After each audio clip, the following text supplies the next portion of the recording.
India can never become Vikasit Bharat. We become the diabetic capital of the world. We've become the third most obese country in the world.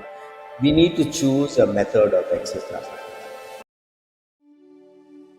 You were first a tea taster and then did your first marketing job in a tea company.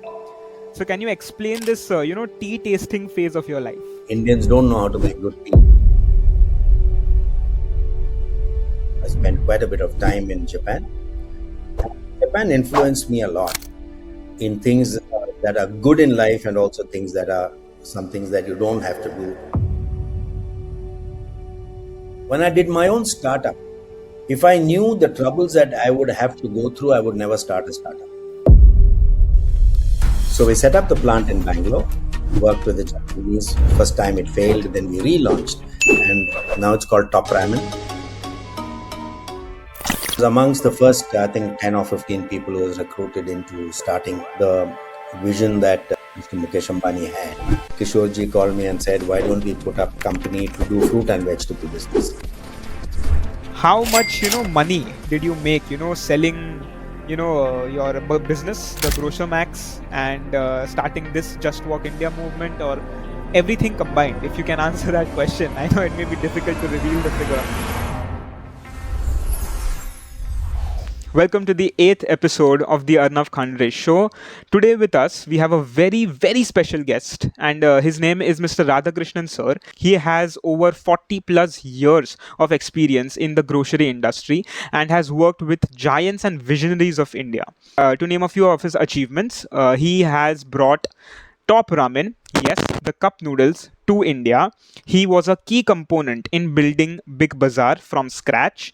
He also worked closely with Mukesh Ambani Sir as the CEO of Reliance Fresh, and he also sold his own company to the Tata Group. And after all of this, he is still an entrepreneur and is the co-founder of Just Walk India. And in this podcast, we have learned all his experiences, his takeaways, and his learnings from working with such big, huge giants and also specializing in one industry, that is the groceries industry. We have also unlocked secrets of how to succeed as an entrepreneur and how to create a successful business. So sit back, relax, and maybe take a few notes. Enjoy. So, sir, I see that you are wearing a T-shirt of hashtag Just Walk India. So, can you just explain what is Just Walk India? All right. This is my latest foray into getting into another startup in a manner of speaking. Okay. Just Walk India is driven by a conviction that India can never become Vikasit Bharat in 1947. 2047, I'm sorry. Yeah. Uh, and unless we do much better on the health quotient. We become the diabetic capital of the world. We've become the third most obese country in the world. I'm not sure these numbers augur well for India when we are on this great trajectory of growth. We shouldn't waste it. And I believe that you cannot have a great nation with people who are unhealthy. And hence, we need to choose a method of exercise that's very easy and very democratic, and it can be done by anybody, anywhere, anytime. Correct. And I think nothing better than walking. Got it. Walking is a heritage that we have. The stories of Shankaracharya, Vivekananda, Gandhiji's Dandi March. There are plenty of stories which have made the history of this country great. And therefore, it's not new. Until very recent times, and maybe still in some parts of India, women have to walk a long distance even to get a pot of water. I think Correct. those things have changed a lot in the last decade or so. And I think that never should be true. So walking is inherent in our lives. So this Just Walk India is a movement which wants to do walkathons Okay. and get people, families, in fact, to come and walk. And you may ask, what's so different about making walkathon. So I'll explain it to you like this. If there are 20 people in a room, there are two people who are marathoners, they like stand out like heroes and they're happy that they're marathoners. People ask, oh my God, how do you do 41 kilometers, etc., etc. And if Correct. someone in the room says that, I walk 15 kilometers every day, nobody pats that person on the back. Correct. It's because walking is not celebrated. It's not a sexy thing. It's not socially sexy. Correct. We're not trying to make it sexy, but we're trying to reward people who actually walk. Okay. And therefore, on March 16th this year, Mm-hmm. 25, Mm-hmm. we did our first walk in Juhu, Mumbai. We had 5,000 people who paid and walked, right? And we made it like a carnival. It was like a people dance 2 hours after coming back from the walk. Yeah. We had dhol and we had music. That's what people want to remember. So it's a great experience for us. Now we have to replicate this across the country, starting from October when the weather changes, when monsoon is over, when summer is over. We will do a walkathon in each of those cities. Each of the cities that we have chosen, about 6 cities, we want to do that. So that's what Just Walking is. Got it. Awesome. So, sir, how do people get rewarded in the walkathons? Good question. Actually, there is no finish line as far as a walkathon is concerned. Okay. Most people want rewards from others, but I think the best way to reward is to reward yourself. Correct. The people who do great stuff in life don't ask for rewards from others. They only do it for the cause which is inherent in their heart. Yeah. And therefore, as far as walking is concerned, health is concerned, this is what you owe yourself. Correct. And while we give a timing certificate, the accurate time because you have a bib with an RFID tracker, certificate, and a medal. But I don't think that's what Just Walk India celebrates. What we Okay. celebrate the fact that you actually walked, and the 5,000 people who walked in Juhu are like examples for this country to say that let's celebrate walking. Let's walk every day. Got it. Personally, I walk almost every day, except for Sunday. I walk 5 kilometers every day. Okay. After I come back to office, whether it's 8 o'clock or 9 o'clock, I go out for a walk to the extent I can manage. Got it. Unfortunately, our cities are not so built that you can go out uh, of your house to walk. But even if you have a car park, you should be able to. That's what I'm saying. If you decide to walk, then you'll find a way of doing it. Got it. Okay. So, sir, what actually sparked this, moment, to start Just Walk India in you? Uh, a strange story, actually. I was sitting with a friend of mine in a cafe in Juhu, Uh-huh. looking at the sunset, and one of his friends walked by and he introduced me. So my co-founder, Ashim Jolly, Yeah. Ashim and I, we were, having a cup of coffee, and this person comes along. He's saying, "Hey, meet so and so," and he's a marathoner. Sat down and we were having a coffee, and he told me his story. He used to work in a bank, and he was 109 kilos. He used to smoker. He used to drink every day. Father of two, extremely unhealthy, and it never crossed his mind that there's something called exercise or something called good health. Okay. But one day, I think he was going to meet a client, and he walked 3 floors, and he almost collapsed. He sat down, said, "I can't do this." So he went to the beach and he walked, and he got a coach, and he says, uh, "Let me start running." So the coach said, "Okay, why don't you run for 3 minutes?" He's saying, "What's the problem? I'll run 3 minutes." But after 1 minute, he sat down. At 109, without any exercise, even 1 minute of running is difficult. Correct. So he sat down and then he thought about it. Then he went away from there, and another 2 months he didn't come back. Then again, the same thing happened, and he renewed his wish to get healthy. He went back to the same coach and he started running. Within a year and a half, he was doing the marathon. He ran the Bombay Marathon. And then from there, he not only ran that, he's run more than 50 marathons. He became the Ironman of India twice, and he ran the Comrades and many other things that he's done. I asked him then, what an inspiring story. I told him it's such an inspiring story. Yeah. I told him I walk every day for 5 to 7 kilometers every day. Yeah. What is there for me as a walker? Mhm. And there was actually silence. There was nothing for a walker in this country. Nobody rewards a walker. Nobody recognizes walking.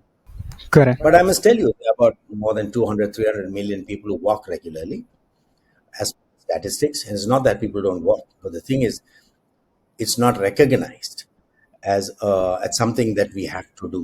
And I think we have to make it compulsory that everyone walks for good health, and that's the easiest way. You don't enjoy yourself, you don't need special equipment, you just need 200-meter space, and I think that's good enough to actually walk 5 kilometers. You just need a watch which will tell you how much you walk.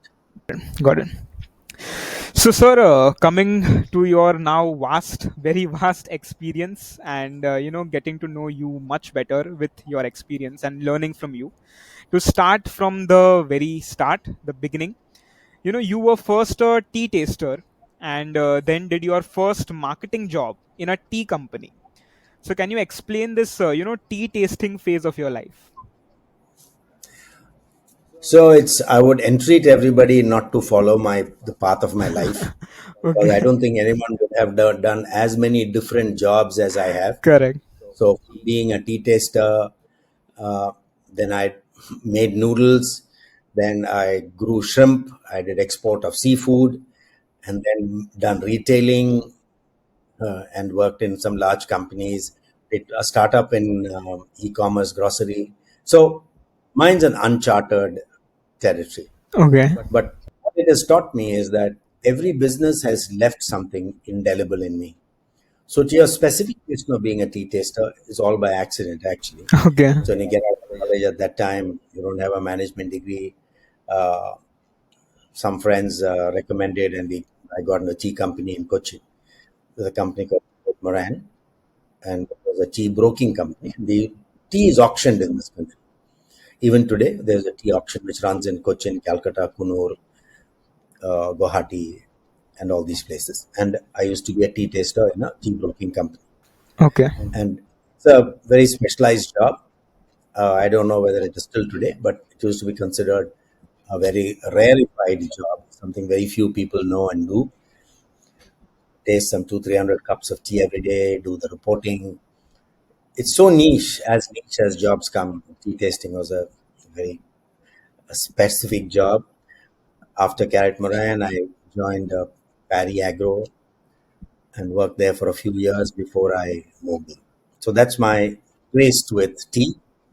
And I never drink tea outside because Indians don't know how to make good tea. Okay. Uh, or rather, they don't know what tea in itself is. There are many definitions of tea. There's Darjeeling tea, there is Nilgiris tea, there is Assam tea, there's strong tea, flavory tea, green tea. I don't think people understand that well enough. So either I make the tea myself or I don't have tea at all. Okay.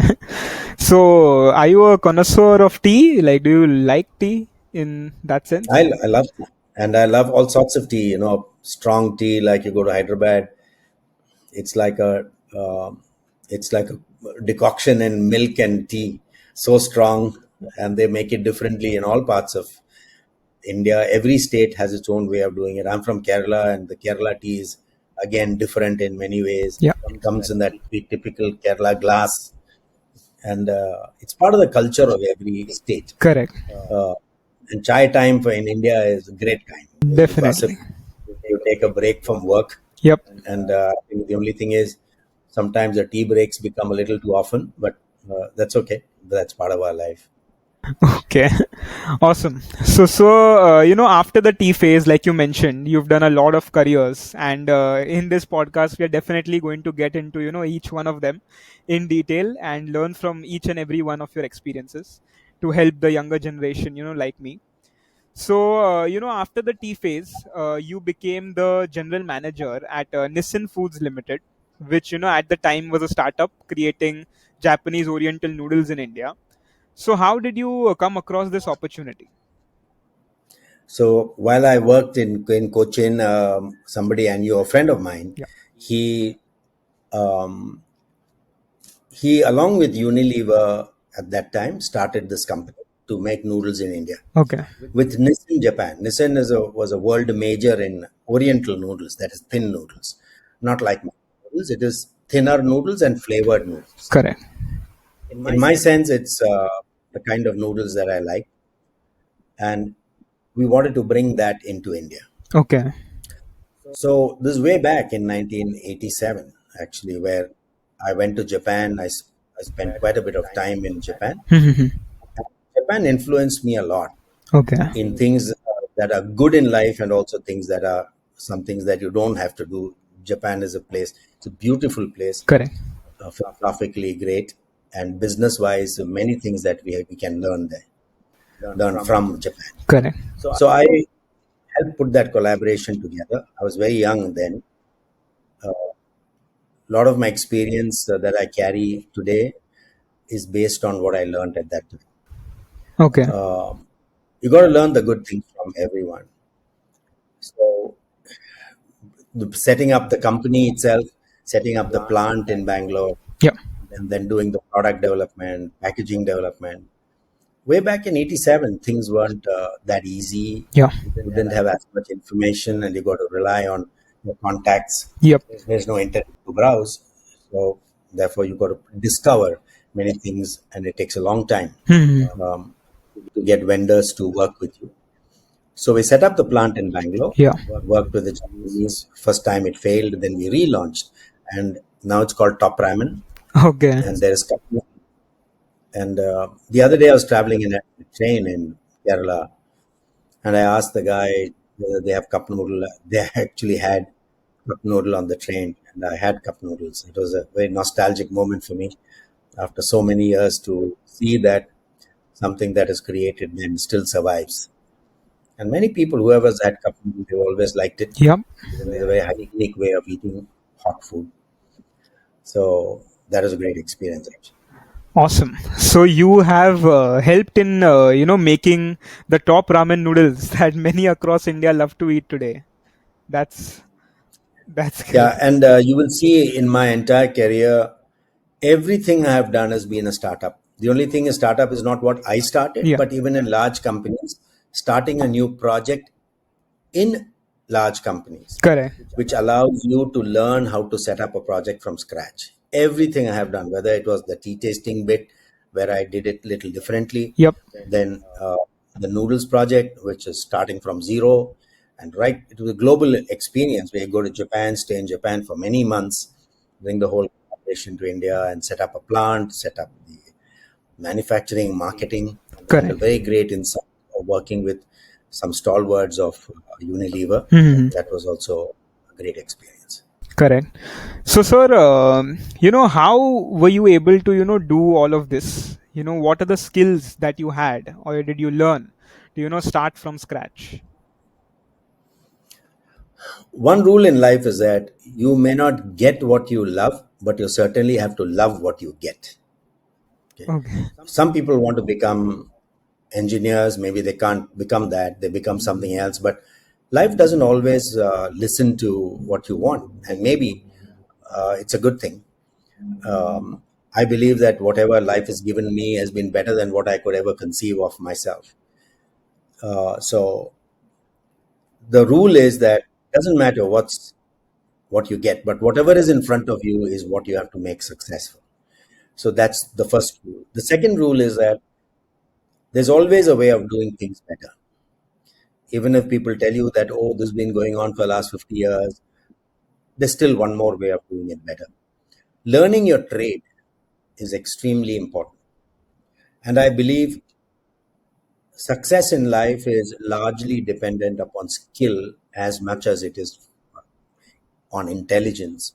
But intelligence you use on certain occasions, but skill you use all the time. Correct. So to be skilled in your work is what is important. Like a carpenter, when he makes a table, he is not using intelligence, he is using his skill Correct. to make a table. Most of our jobs require us to use skill, and therefore we should be highly skilled. That's where evolution has happened, where your skill levels become better and better, and anyone who's not skilled actually fades away. So the first thing is love whatever you get and enhance your skill every day to do whatever you've been doing better and better. And I can tell you this is a continuous Kaizen process, and I've seen it happen in my own life where across decades the same job could be done better and better. Got And you it. got to learn. You got to learn from others. You got to read.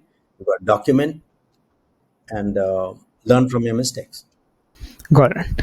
So, sir, after your tea tasting, you said your friend helped you, connect with the Japanese company, and then you went to Japan.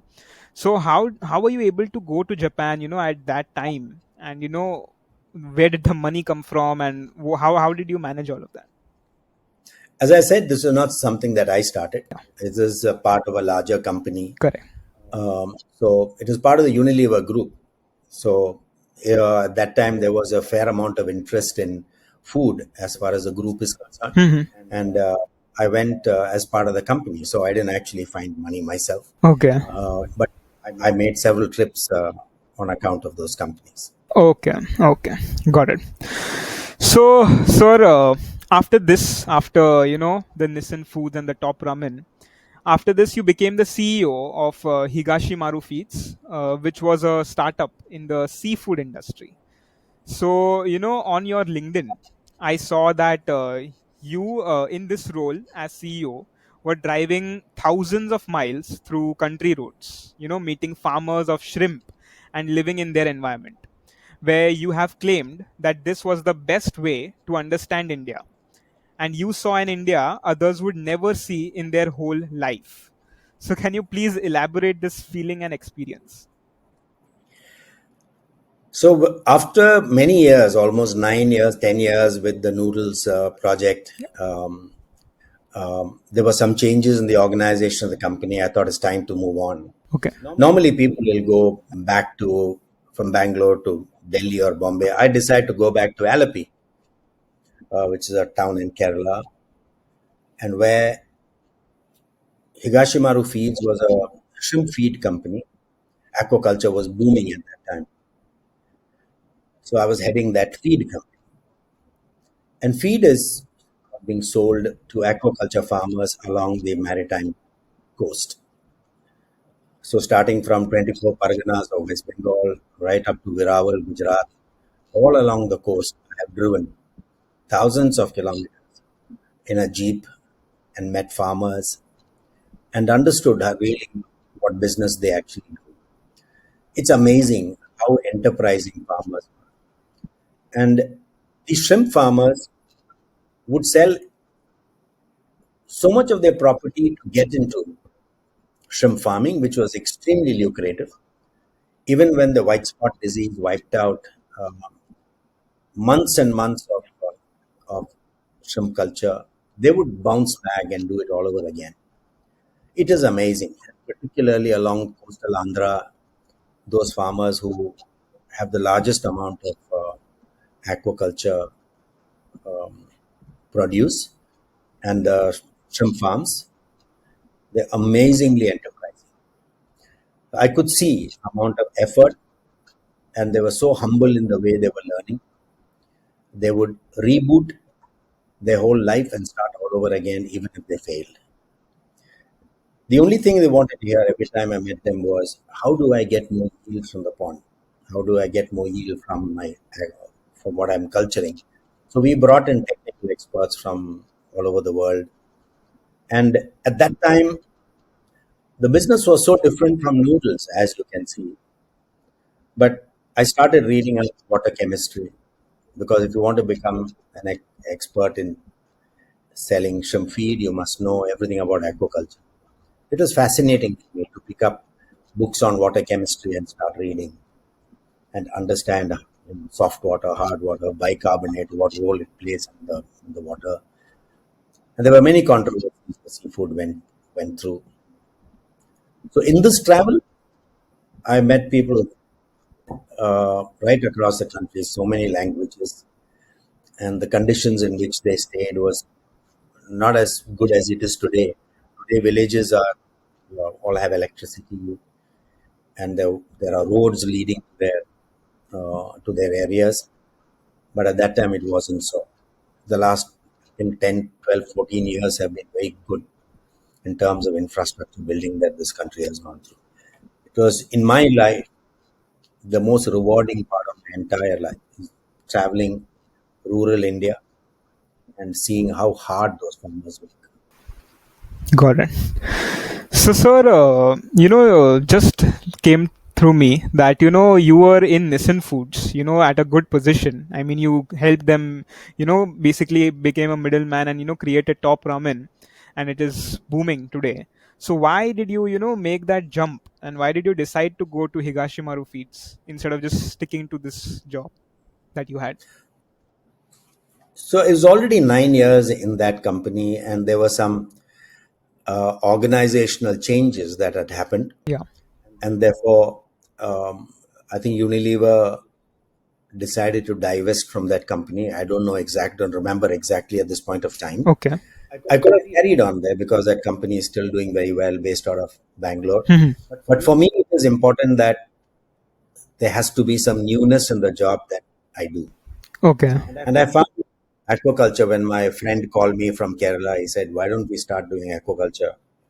It looked exciting to me. It's very difficult uprooting from Bangalore and going back to a small town Correct. north of Cochin. But for me, I'm extremely geography agnostic.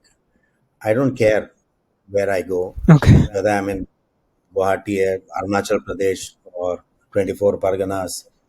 Where my job takes me and where my family is, where I can be happy, is I will go. So I hear people saying that, oh, I'm in Bangalore, I don't want to leave Bangalore or Chandigarh or Noida. For me, there is no such thing. Got it. I will shift it. Where my job takes me, I will go. I need to enjoy my job and my family should be with me. Awesome. Awesome.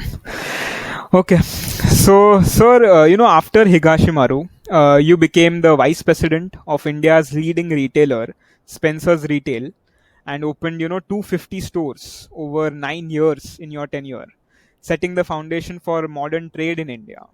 So, how did you do this, and what were your biggest takeaways from this? One thing I'll say as far as the jobs that I've done, I have never applied for a job in my life. Okay. There's always been somebody who would call me and say, "Hey, why don't you come and do this with us? Yep.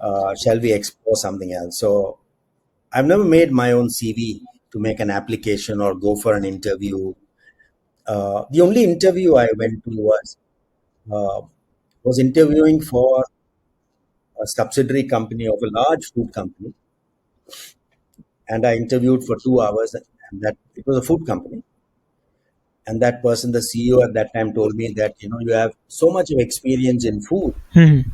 uh, but we can't recruit you because you don't have an MBA degree. Okay. So that stuck with me, and but I never let that affect me. I still don't have a degree, Yeah. uh, but people choose different ways to be successful. Correct. For me, it was difficult, and I will always say I call it the educational apartheid, where education drives much of one's success in this country. And thank God for startups, where young people can give it a shot at glory. Correct. Even you don't have that top level education, so it's the top level people who have done well as well. Hmm. I have nothing against that, but I think startups gives everybody a fair chance. I've never applied for a job, and this job, which came by as far as Yeah. retail is concerned, Hmm. Spencer's Retail, that was offered to be a friend of mine who was heading the company at that time, and nobody knew much about organized Correct. retail. So I was part of the Hmm. first team which joined Spencer's to start retail. It was with it's called it was called Food World Supermarkets Limited. It was a Spencer company, Okay. RPG Group, and it had a 50% collaboration with Cold Store Singapore. and that is a company in Okay. Singapore, but they're leading in that Hmm. area. And we opened the first retail organized trade in Raja Annamalapuram in Chennai on May 15th, 1996. Okay. From there, modern trade, whatever you see in modern trade today, I can say it's in some form or the other a clone of what we started at that Okay. time. And the batch which I worked with, tremendously talented people, are there in several retail companies today, and did some outstanding work in building the basic fundamentals of grocery retail in Yeah. this country. So I'm extremely thankful to Spencer's for having given me that opportunity. I spent almost 10 years doing that with Spencer's. Okay. You've done so much already in this podcast we've discussed. It's like four careers that four separate careers that four people can have. So were you in your lifespan till now, were you ever able to lock down your passion, figure out what your passion is, and just lock it down and work for 30 years doing the same thing? That itself sounds boring to me, actually, doing something for 30 Okay. years. So for me, I didn't change jobs because I was bored. Uh, I'd say it just came my way. Okay. Uh, and only people who do long term research, who are mathematicians or physicists or chemists, or they do research in medicine, they stay in that one line to do that. Correct. Or you've got to be part of a large corporate mandate where you stay and grow from being a fresher to a CEO where you spend 30 years. When I worked in Tata, I found people who had spent 35 years was very Correct. common to find people there. But it's not that I have something I like it or don't like it, but it never came my way. But I've never worked in any company for 6 months, 1 year, and left. It's always been 5 years, 6 years, 10 years, and always left it at a place where it was better than when it came to me in the beginning. Correct. So it doesn't matter to me what I do, as I told you right in the Yes. beginning. What is important for me is to do whatever is in front of me, do it to the best of my ability. Correct. Can we say that maybe starting a startup or being in a startup can be your passion? Not at all. As I Yeah. said, I don't think startup is a destination career. Okay. It's something that happens. People who go through a whole life without being in a startup, that's also fine. Correct. This happens that I always seem to land jobs which are at a zero stage, whether it's a large company or something that I've started myself. Hmm. But startup by itself is, I don't think anyone should have a great FOMO just because they have not done a startup in their life. It sounds very sexy, but Yeah. it is not as glorious as people might think. Correct. The fact you yourself are doing a startup, you know how difficult it is, right? Yes. And I say that when sometimes I feel that when I did my own startup, if I knew the troubles that I would have to go through, I would never start a startup. Okay. Ignorance is bliss sometimes, but it's the motivation that you have to do something new which overrides that fear. But nobody can succeed any startup without going through the valley of death. Correct. Those are difficult times of your life. Be prepared to um, spend very difficult times monetarily and in many other ways if you want to succeed in a startup. A startup is like sowing a seed. Hmm. It must shoot, the shoots must come out, it should be protected. And unless you're differentiated, you're doing something new, getting revenues and getting profitable revenues is always a challenge. Correct. Correct. Okay. So, sir, after accomplishing, these feats, you became the CEO of Reliance Retail and became a part of the Reliance startup team that opened the first store of the company, Reliance Fresh and Reliance Hypermarkets at that time. What was it being the CEO of such a huge franchise? So again, this came through a friend of mine who was the president of My previous boss, his name is Raghu Pillai, who's unfortunately no more. Raghu called me and asked me to join Reliance Retail. So, and I was amongst the first, I think, 10 or 15 people who was recruited into starting the vision that Mr. Mukesh Ambani had of building the largest retail company. And when he told me the vision, I was thinking that, "Hey, what's this man saying? Look at his vision. I mean, how will we ever do it?" Yeah. And that was way back in 2005, 2006. Today, look what he has built. Correct. It's amazing. It's those years were phenomenal, and I learned how to build scale the in true Reliance style. Hmm. So focused and technologically up there. They will do only the right things. So it is a fantastic experience. Correct. And it again came through a friend of mine, and uh, I became the CEO of Reliance of the grocery business. Yeah. But because I knew several of the back end systems, Hmm. and I qualified my paid from my own pocket, many years ago to go and get qualified as an SAP consultant, which I did to understand how ERP systems work. Now that's where I talk about initiatives and knowing what you need to know. It was not as if somebody paid money for me to go and study. I took a sabbatical. I went and got myself qualified in IS retail. Hmm. At that time, very few people even knew of something like that. Correct. Uh, so I came back and I knew that. So I was um, asked to also help some of the other verticals in the Reliance region Correct. to figure some of these things out. So it was a fantastic experience in terms of sheer size and scale of how to build a business in this country. So the greatest of admiration for Reliance Retail, what they have built in this country. Correct. So, sir, did you ever meet anyone from the family, the Ambani family? Oh, all the time. Okay. We used to meet every week. Yeah. Kesh Bhai and Mr. Manoj Modi, all of them were we part of that same team, and we sat in boardrooms night after night discussing systems, processes, plans, um, and literally built the whole organization in front of my eyes. And it's not that I did everything; there were hundreds of other people who were part of that team. Correct.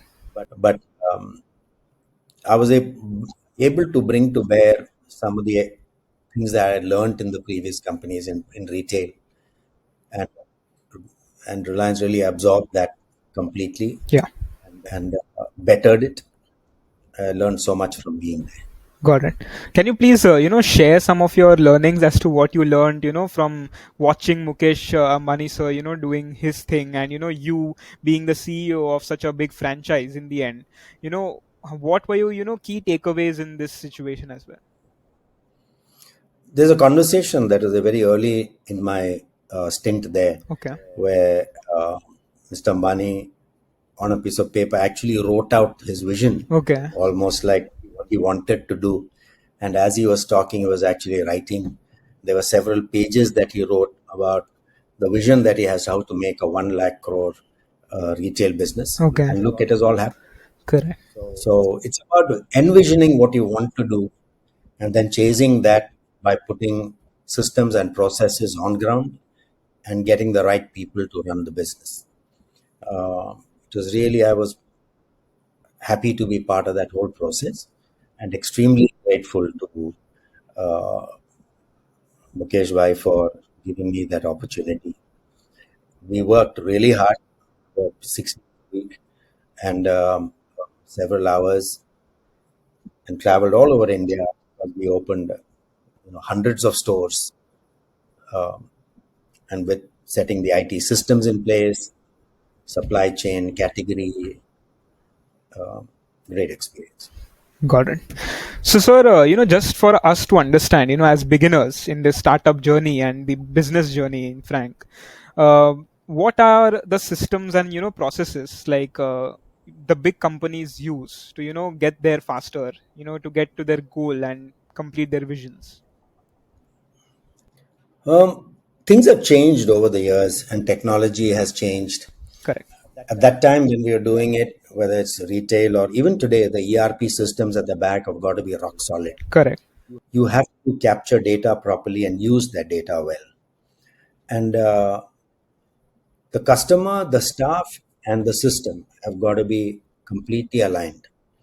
It's a very difficult question to answer, Okay. but I'll say that you need to have ideas of what Kaizen is, Okay. what seamless process is. And I've been a great fan of doing things in uh, the Japanese style in many ways, using many of those principles that uh, the motor companies in Japan use. Okay. That's where many of the management techniques were actually born. Hmm. Later on, when I was with Tata, one of the things I picked up was to make a paperless company. Okay. So the entire business should not have a single piece of paper.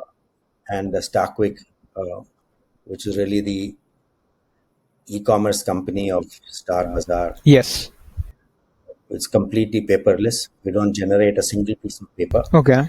Uh, but that's because it was an omni-channel business model. There was no stock, there was no buying involved. Correct.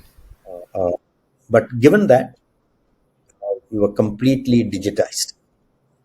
That was a great experience. So, from an entrepreneur point of view, you need to be current with the technologies that are there.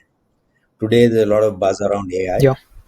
and I think we should, instead of doubting it, should jump head on to find out how AI can be your best friend. Correct. But it can't teach you everything.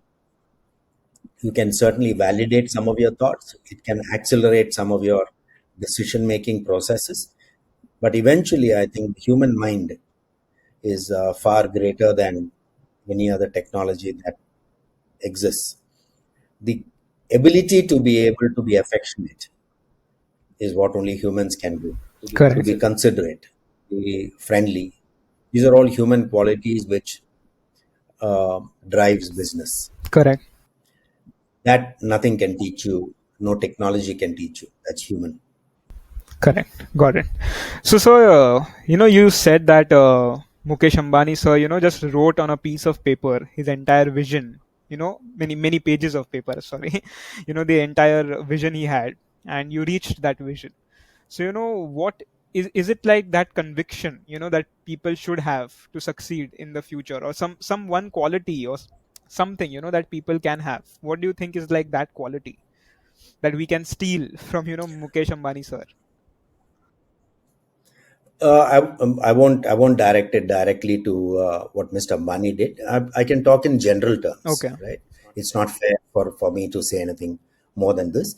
But basically, you have to make sure that the business that you do is the best in class in terms of what you give to the consumer. Okay. It has got to be cheap and it's got to be the best, right? As long as these three things are met, then all businesses can succeed by and large. Correct. But you need a vision, and that vision should be in line with the opportunity that exists. Got it. Okay. And you got to give it time for it to mature. But just having a vision doesn't help. You got to put the processes that are required um, to attain that business. So after this, you became the president of Future Fresh Foods Limited, which helped in making fruits and vegetables a major category of Big Bazaar. So, what was your experience? So I took a break from what I was doing um, after having worked for almost 6 years there. And there was a Yeah. short period when I did some consulting roles.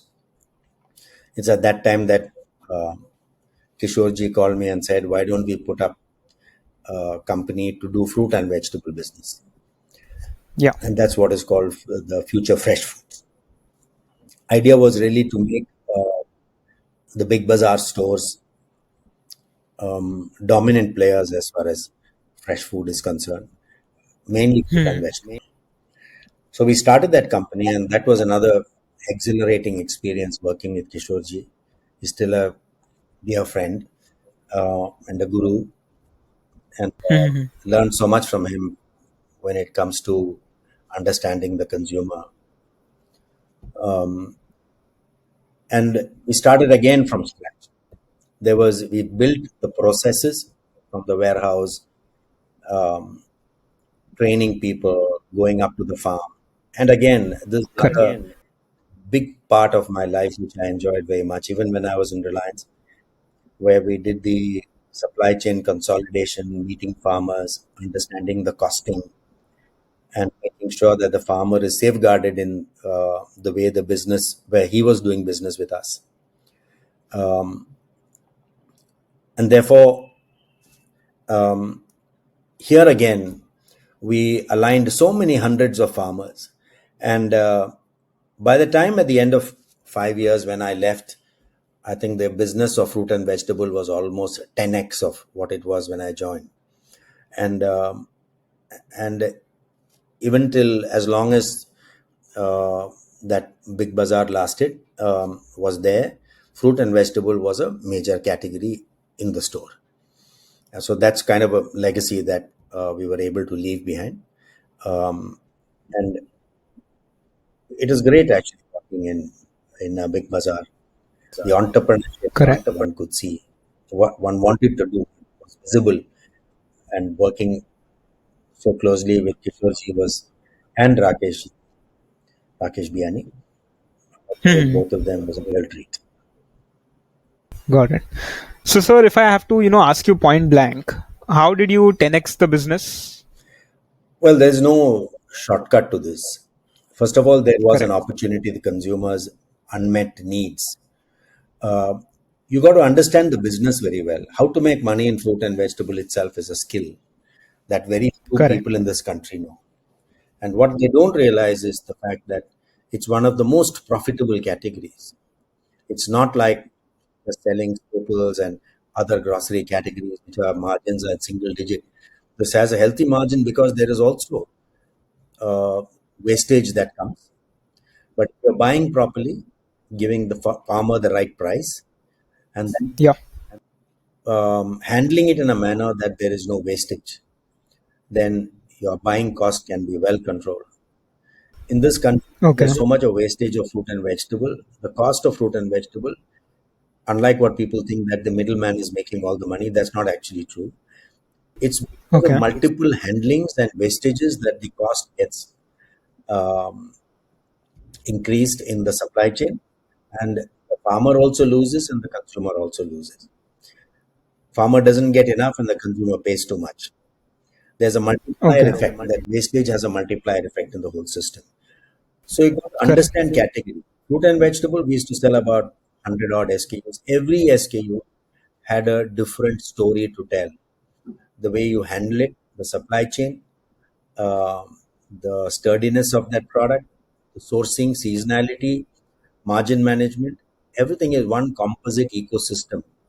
People normally treat it like several pieces of the business. They break it up into four Yeah. or five things. That's a wrong way to do it. It has to be one ecosystem, because the moment you procure it and to selling, it has got to be accelerated. The touch points have got to be very few. So I remember doing something called one touch buying, which is at the farm. If you are able to procure it at the consolidation center, then it's only the consumer who will then touch it. So that reduced a lot of wastages, and the produce was presented in a healthy form, in a fresh form to the consumer. Okay. Got it. So, sir, you said that you've worked with Shri Kishore Biyani sir and Shri Rakesh Biyani sir as well. So, how was it, working with them? What did you take away from these people? They are the ultimate entrepreneurs, actually. They are able to see opportunities. Working Kishorji is always challenging you to do the next big thing. And so we as business people have to decode what they're saying also. and not blindly follow them. Sometimes Okay. entrepreneurs also have to be uh, circumspect in what they do. So my rule has always been take them seriously, but not literally. Okay. They may have a dream, but the dream is sometimes not practical, and therefore you got to give it time and understand it, decode it, then do it in a manner that the business is not hurt. So Correct. from his point of view, that's his job to say it and Correct. envision it. But as a manager, I need to decode it and do it in a manner that doesn't hurt the business. That's what I did when it came to fruit and vegetable.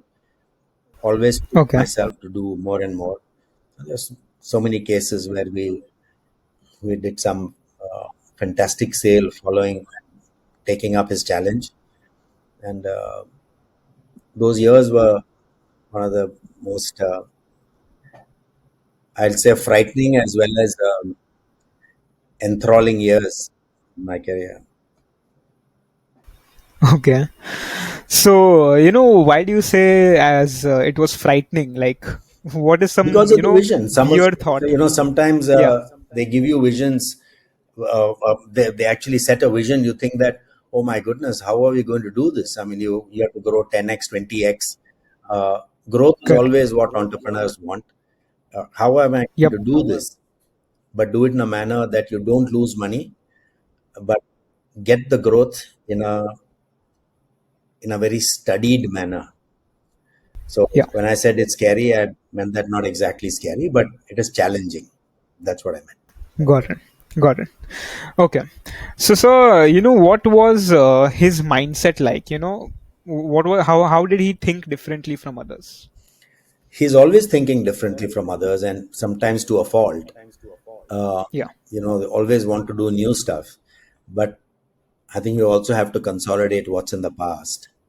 Um, that's the way entrepreneurs are, and that's how he built the company, and always challenged himself.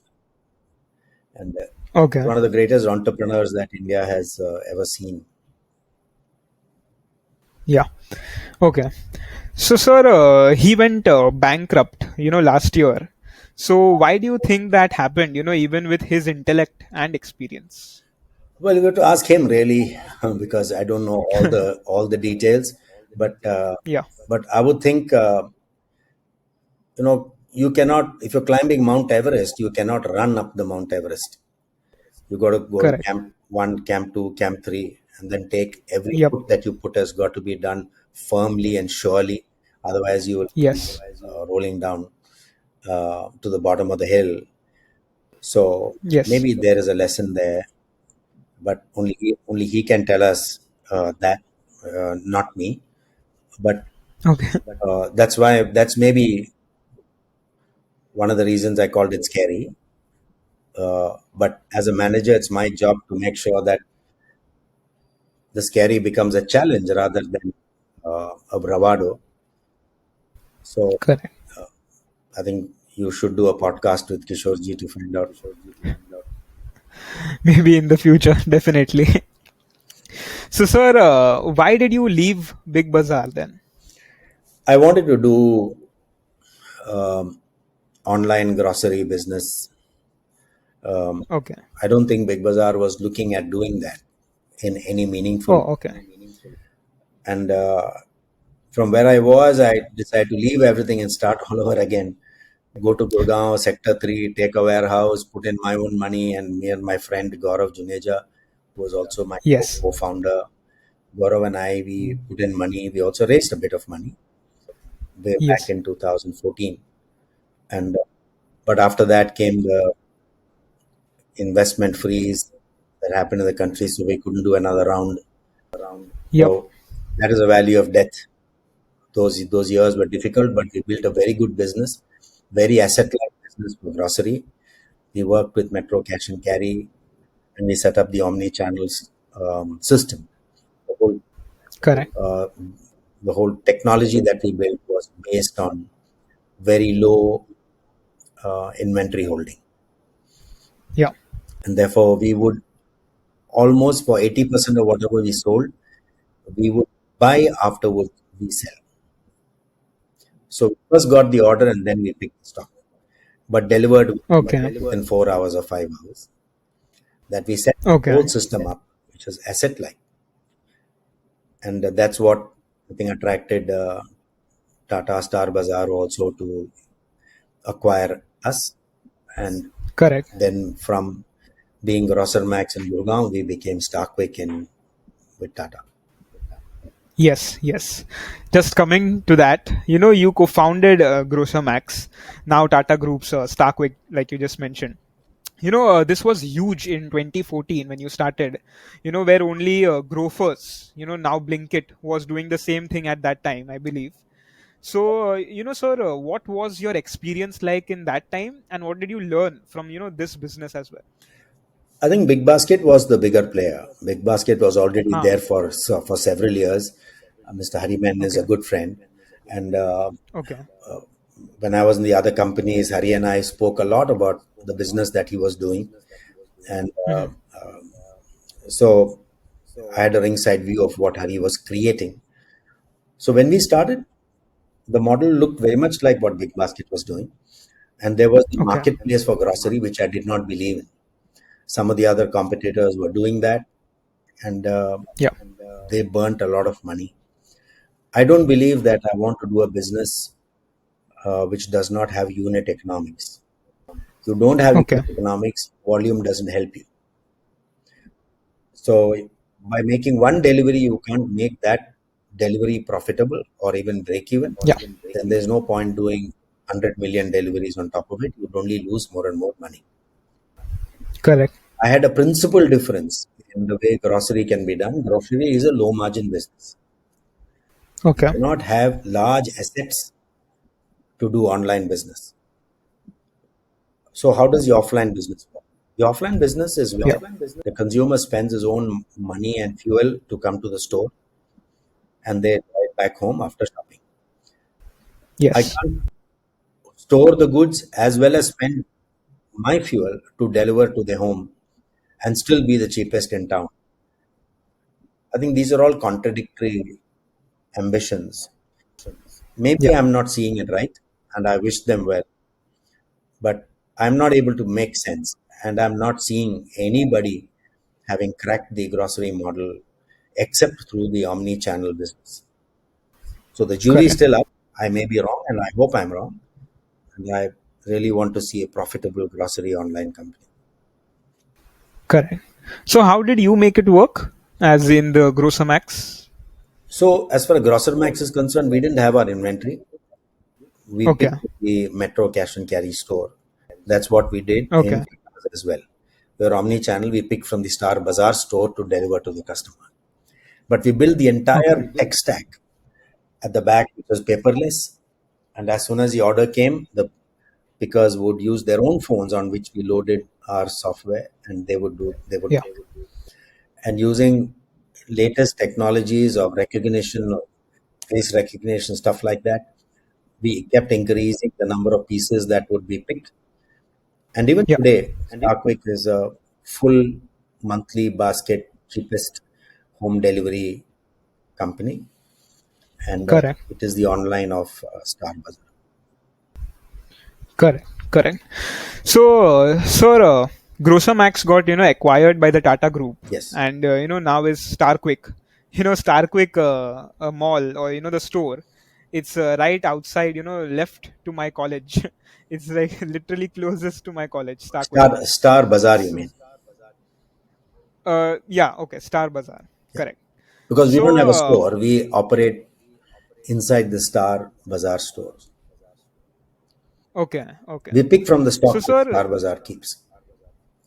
Acha. Okay. Got it. So, sir, did you ever meet Sir Ratan Tata, sir? I didn't have the good fortune. I tried once or twice, but I think it was very busy. But Haha. I think it's almost that social media, if you read sufficient social media, is almost like that you know him. It's Correct. probably one of the regrets in my life that I would have loved to meet him. Okay. I tried a few times, but I think I couldn't fix the appointment. But Yeah. he's really the epitome of a good human being. Got it.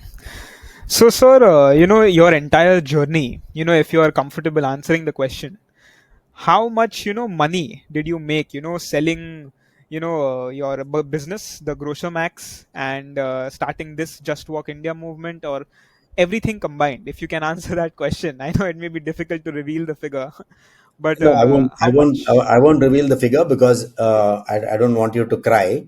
Uh, Okay, uh, Doing my own business, starting Grocermax and then everything else, I only lost money. I never recovered any okay, part of that money.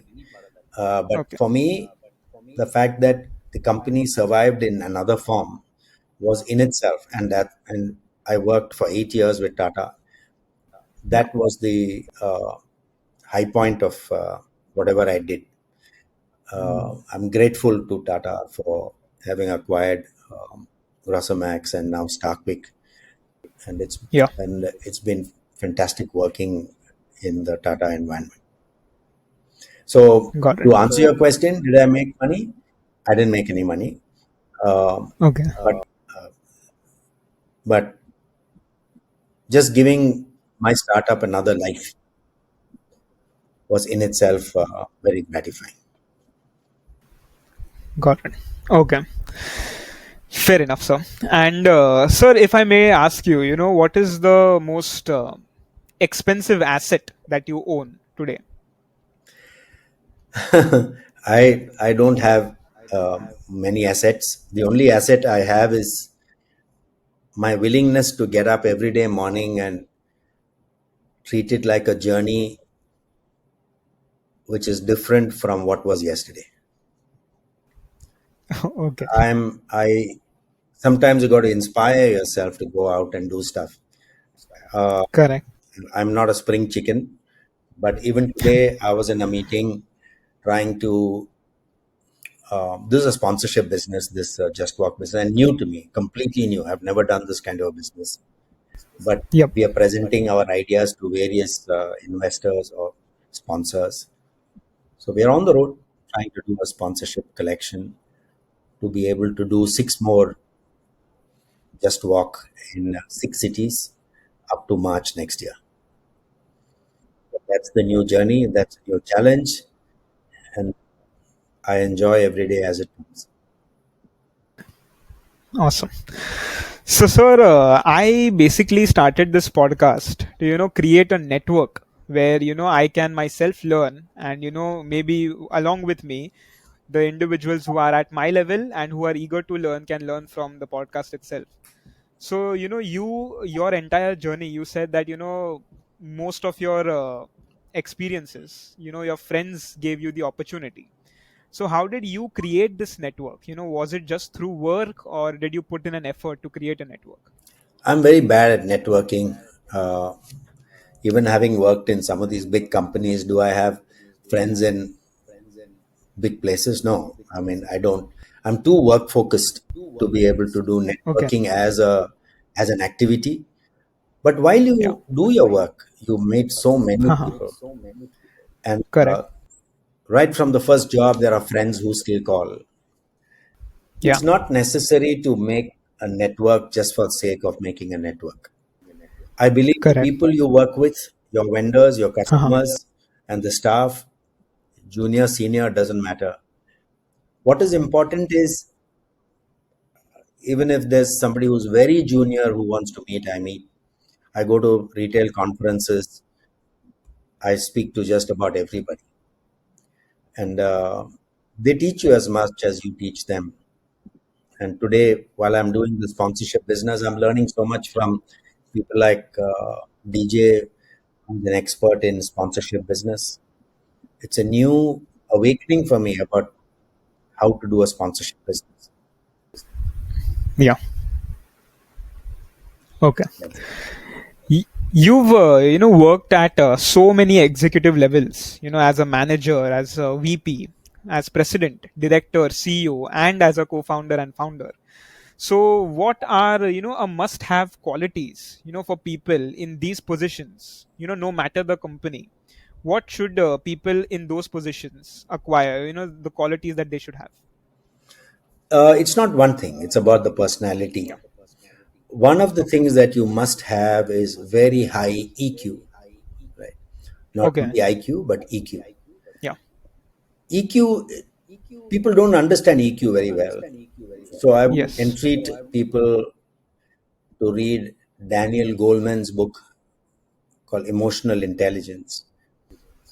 Okay. I think it's the most important factor to succeed in the corporate world and also as a startup. Okay. Not only IQ, people talk of intelligence and using technology, but to understand the consumer and your co-workers, also your vendors, you have to have very high IQ, and it doesn't come easily to people. And there are some great books that one should read and take um, some key lessons. And I would suggest you read a book called The Road Less Traveled by Okay. Peck, who talks about delayed gratification. Yeah. People who set their lives correctly, where they don't tell themselves that life is actually great. If something goes wrong, it is an aberration. People who have delayed gratification tell themselves that life is basically difficult. That's the default setting, and therefore you Yeah. prepare for it. And to be updated, to be technologically current to the extent that you can understand, and God's blessings. And I can't underemphasize the need to be healthy in mind and body, because if you're not Got it. healthy mind and body, Yeah. nobody and nothing can help you. Correct. So, sir, I can see a collection of books, just behind you. So, yes. So, out of these, all the books, can you, apart from the two that you've already suggested, can you suggest a few more that, are really important and, can set someone's life, on a journey, just change their life completely? Good to great, Jim Collins, Okay. Swami Vivekananda's complete works, essential reading in my view. Uh, Okay. in a corporate for a corporate life, I think From Good Yeah. to Great is a fantastic book to read, along with Road Less Travel. These are Hmm.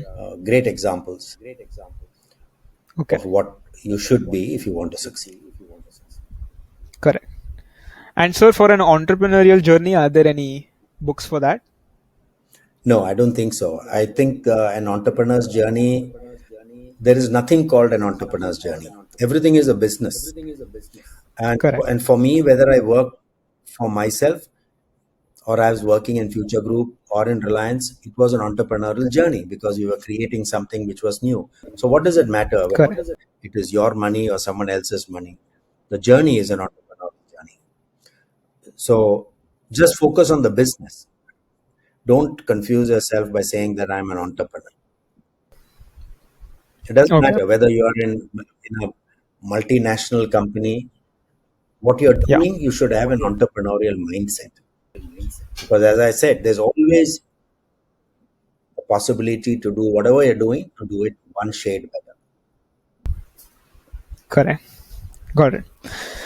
So you have worked with and for huge personalities.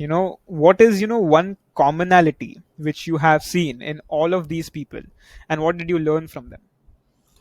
What's common with all of them is they're all visionaries in the way they think about the business. They're able to see opportunities that others don't. Yeah. But also the ones who succeed are the ones who understands the fundamental of the business, whether it's technology, whether it's finance, to de-risk your business and run it safely. It's not enough to just um, run an idea and lose lots of money. I don't think anyone should pat anybody on the back for losing money consistently over years and years. It's Correct. necessary to run profitable businesses because otherwise it's a national waste. Profit is not Correct. about only putting money into your own pocket. It's also telling yourself that It is a worthy business that is creating, that is a national asset. So all these people are visionaries, and Yeah. the ability to get the right people around themselves. Okay. So you've learned that from them to get Absolutely. right people around? I mean, particularly in Reliance, they would pick up some of the best people in the business when they start a business, right? And they learn Correct. quickly, because that's the best way to learn, Got it. is from other people's experience. And I've seen that with Kishore also, that they will hire people who have significantly for their skill sets. Got it. So how were they able to, sir, find such people? People like you. It is not easy to finding is not difficult, but to get them to join is difficult. So Correct. you got to provide an enabling environment to make it attractive for them to come. And it's, I can tell you, it's not only salary. It's Yeah. about giving the opportunity and empowering them to do things that others haven't done. To say Got that it. chalo karte hain dhanda, and that gives the far more important than the salary that you get or the ESOPs that you make, um, Yeah. is the empowerment to do the business. Got it. Okay. So you've worked with like you've worked with huge personalities, and also you've worked in companies that are giants, like Reliance and Tata, and you've seen retail from the lens of these giants. So what do big corporations still not understand about the Indian consumer? Um, I think the small entrepreneur understands it better. Okay. Sometimes when you become so large, you lose the view of the ground. I'm not saying it is, I don't mean it for any particular entrepreneur or any particular Yeah. company. I mean, generally, ability to stay focused on the where the consumer is going. Once you become of a particular size, um, companies tend to move away from uh, what the consumer wants, and they start doing what suits them. And that's the biggest problem. You should always be focused on what consumer wants, but sometimes what the consumer wants may not be what you want to do. Doesn't Correct. mean that you should copy or give the consumer everything that the consumer wants. Consumer wants everything free, everything in 1 minute, bigger, better. Uh, will a consumer in 5 years say that I want it more expensive? No. Will the consumers after 5 years say I want it later, not earlier? No. So therefore, we know what the consumer wants, but you may not be able to fulfill that demand in a profitable way of what the consumer wants. And therefore, you have to understand um, what are the limits to which you can satisfy what the consumer wants. And sometimes the Okay. consumer also doesn't know what the consumer really wants. Also, like many of the Okay. things that we see around us today, consumers once they see it, they say, "Oh my God, it's great." But otherwise, all ideas that are born into this world did not start from the consumer. Yeah. It has started from entrepreneurial genius, where they create something and then the consumer says, I love this. For instance, the UPI that where Yeah. India rules the world. The consumer didn't really ask for it, right? Once it is Correct. there, everybody adopted it and said that's a great way. So Yep. it doesn't mean that understanding the consumer completely will tell you the clues for the future. So I always draw a 2 by 2 diagram which says, I know, I don't know, consumer knows, consumer doesn't know. In this 2 by 2 model, there are 4 squares, and each square is a strategy by itself for any business. The interesting Okay. square is where I don't know and the consumer doesn't know. That's where you need to do research. That's where entrepreneurs Correct. get clever, or they are ingenious in what they make and create something for the future that others haven't thought about. Got it. So researching the box where I don't know and the consumers don't know is where you can potentially create awesome product or a Exactly. service and for the and future. sometimes even research doesn't show it up. It may be a eureka moment that an entrepreneur suddenly thinks of something and say that, okay, let me try this, and no one has tried it before. Yeah, Then once it is done, correct. everybody says, oh my god, this is so obvious. And I think what I'm doing now, Just Walk India, and building a brand around walking, is something that nobody Yeah, has done.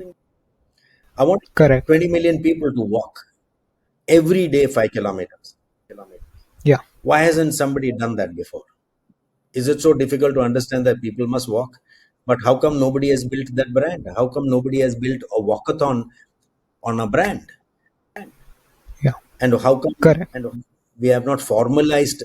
Why? How come we have not awarded people for walking, made walking feel a little more sexy? That's Correct, what I'm trying correct. to do, and that's my eureka moment. Lovely. So, you are now the co-founder of 26 Ideas and Just Walk India. 26 Ideas is your venture. So, what exactly is 26 Ideas and how are you helping other startups?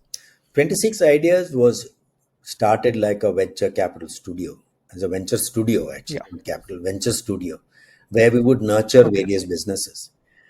But what we ended up doing is that we ourselves started businesses under 26 Ideas. And Okay. so we started two or three different businesses. And but we decided to focus purely on Just Walk India as the first thing that we want to do. So under 26 Ideas is where the Just Walk India is sitting, and Okay. focused completely. Ashim, myself, and DJ are focused in making Just Walk India make it 100 walks in the next 5 years. Okay. Uh, get 10 million people to walk um, at our walkathons and virtually. Got it. So, with this vision and, your entire company, what is your life now, as the founder or co-founder of the company? Oh, I'm up at 5:30 in the morning. I do my yoga, and I'm out of the house at 8:30 for some meeting or the other. But the good part is that I can calibrate my own day. I can do it the way I want, but working exactly the same number of hours I did in the past. The thing is to be able to enjoy it. If you don't enjoy it, there's no point dragging yourself out of bed to do something. I still enjoy Correct. what I do right now, as I always done for every job I have done. Got it. So, if you had to choose one learning from your entire journey, what would it be and why? I think you didn't need to. The one quality that you have to take in life, not only for work, but for life Yeah. in general, is to be resilient. Right? Okay. As they say, even this shall pass. All the great stuff and all the bad stuff, nothing remains for too long, hopefully. Only the good things will remain. But you need to be patient. You need to learn from your mistakes. Don't repeat your mistakes. And be a good Yeah. human being. Your EQ has got to be high enough. And Yes. for me, it's not only the business, it's also things around us. I'm a great animal person. Me and Okay. my wife feeds, 10, 20 animals every day, stray animals on the road. And we rescue, she does more than me. Uh, Yeah. and you can see on my WhatsApp image also with the two stray dogs that I sit with. Correct. And those are the best moments of my life. So we can't be Got it. just one thing. We got to be rounded. We got to be human. Got it. So this part of the podcast really helps me out, and I hope it helps others as well. Because, this is where I can, secrete the most out of someone's experience and their learnings, and, just try to absorb it and soak it in. So, you've walked through villages, startups, and boardrooms. So, which walk has changed you the most? All of them have in different ways, and Correct. one helped the other. When you're in the village, when you're walking through a fishing village in Andhra Pradesh, that's one experience. But it's like fitting a jigsaw puzzle. I'm not sure you can walk through a boardroom unless you walked miles and miles on the street or in the villages of India. If you want to do business in India, you have to understand India better. Correct. And India is fascinating. Fascinating, and India will teach you um, what being a good person is. And boardrooms have also been um, extremely interesting, but they are not substitutable. Um, one can't, and they're mutually exclusive in many ways. Correct. If your younger self from the shrimp feed startup days could see you now, what would he say to you, and what would you say back? Well, I think when I look back at myself, in the shrimp feed time, I'll say, well done. Because for me, every step has been a learning for the next one. I've used my skill sets in one business for the skill set of the others. Many of my juniors and colleagues call me when they're in trouble sometimes with their jobs. How should we look at what's coming up? I say, don't look at the industry. You look at what skill sets you possess. You should, even you're hunting for a job, you should sell your skill set. Don't sell where you worked before. That's not important. People hire you for the person you are. And once you're in a senior position, then you should become, not in all cases, but in many cases, industry agnostic. Your skill sets will be useful in different industries. So concentrate on your skill sets, document your skill sets. Many friends call me, and that's what I tell them. I said, take a piece of paper and write down your skill sets on the one axis, and on top, write the industries where your skill sets are useful and try and target Correct. those. Got it. Got it. So this is a personal question of sorts, and Sure. if you were, let's say, 19 years old, with all the knowledge you possess and you have now, what would you do? First of all, that's not possible. What comes at time cannot come when you're 19 years old. So that in itself is Okay. not the right question. What time can Okay. teach you, data can't. I mean, it's like asking Amitabh Bachchan, what if you had the same skill sets when you were doing Coolie movie? He will tell you the same thing.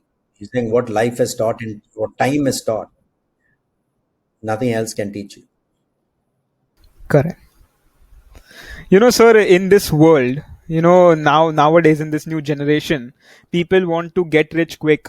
In They want to retire at the age of 25, and have millions of dollars in their bank account, and have a huge penthouse, cars, etc., everything, or everything flashy. And even I may have those dreams, but can this be a realistic approach to life, if I were to ask you? There's no harm in aspiring for the good things in life, Yes. but I think there has to be a means to an end. And sometimes money is like chasing your own shadow. When the light is behind you, your shadow always runs ahead ahead of you. You try to Yes. chase the shadow, it'll run away from you. But if you run towards the light, your shadow will follow you. Correct. So it depends what you want to do. For me, wealth is a consequence. What is important is what you do with your life and your time. Correct. No one who has chased wealth alone has obviously got that wealth unless you're a gold digger. But even the gold digger has got to think. Correct. Uh, there is no such thing. Just aspiring for something. It's not a bad thing. You can't say that because I want to have a Porsche when I'm 40 is a Yeah. is a bad. dream. My son keeps telling me that when I'm 40, I want to have a Porsche. I tell him, Okay. okay, you buy a Porsche, I'll be your driver. You see, he say, are you crazy? If I buy a Porsche, why would I ever have a driver? So, um, so it's not wrong to do that, but if you have that vision, then you have to work towards it. Correct. So you just mentioned, about your son. So, what advice, do you give him, to become successful and to reach his goals? I don't give him any advice. He's seen how I've done, and I tell him, don't follow my path. And he has not. He has his own Okay. ways of doing things. He's passed out of Yeah. a very good management institute. He's passed out of ISB. And Okay. therefore, he has not done what I did. He didn't have to.